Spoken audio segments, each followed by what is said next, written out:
As Napoleon embarked with his army on a grand campaign in the Orient, the ever-ambitious General Bonaparte attempted to subdue the land of the pharaohs under his firm control after the overthrow of the established Mamluks. In order to quell the tension between the foreign French army and the Egyptian nobility, Napoleon nearly converted to Islam.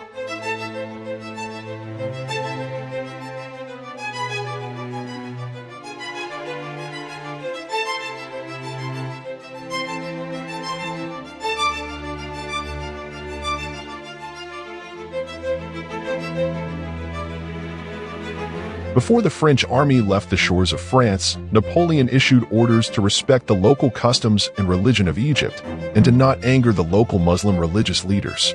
This order was an attempt to avoid a war of jihad against the French and to win support for Napoleon in the early stages of the war. As Napoleon landed on the shores of Egypt, he was greeted with uncertainty by the local population. As the general wanted to legitimize his rule as quickly as possible, he met with local nobility to discuss the French objectives in the war. Napoleon wanted to liberate Egyptians from the repressive and non-Egyptian Mamluks and replace them with an enlightened French state, possibly with Napoleon as its ruler. As Napoleon laid down the groundwork for a potential governorship in Egypt, he took the idea of converting to Islam very seriously. However, this was only considered for political reasons, as Napoleon would later mix with religious matters and politics later on in his life. Napoleon simply viewed religion as a way to legitimize his rule and did not have a preference on the quote-unquote true religion. Just as he adopted Christianity when in Europe, he would have most likely adopted Hinduism if he ruled in India, or Confucianism if he ruled in China, and Islam when in the Middle East. With that being said, he did make genuine attempts to learn about Islam when in Egypt, and began to admire Muhammad, particularly for his conquests and leadership in the Arab world.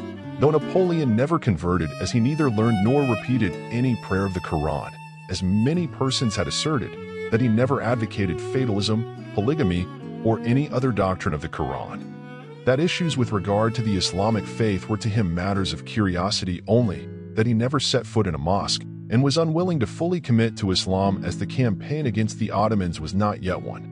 As the Egyptian campaign began to stall, a great Egyptian revolt was based around the mosque, pushed by the local Islamic religious leader. Napoleon killed the others, but did not harm the Muslim leaders of the city, showing he still clung on to saving the relationship between him and the Muslim world.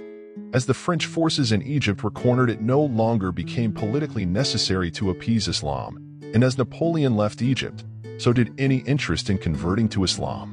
Napoleon's attempt at showing interest to the religion was so convincing that many Muslims believe Napoleon really did convert to Islam, but as mentioned before, these ideas are false. Napoleon and religion is a tricky topic, as he had different viewpoints on it throughout his life.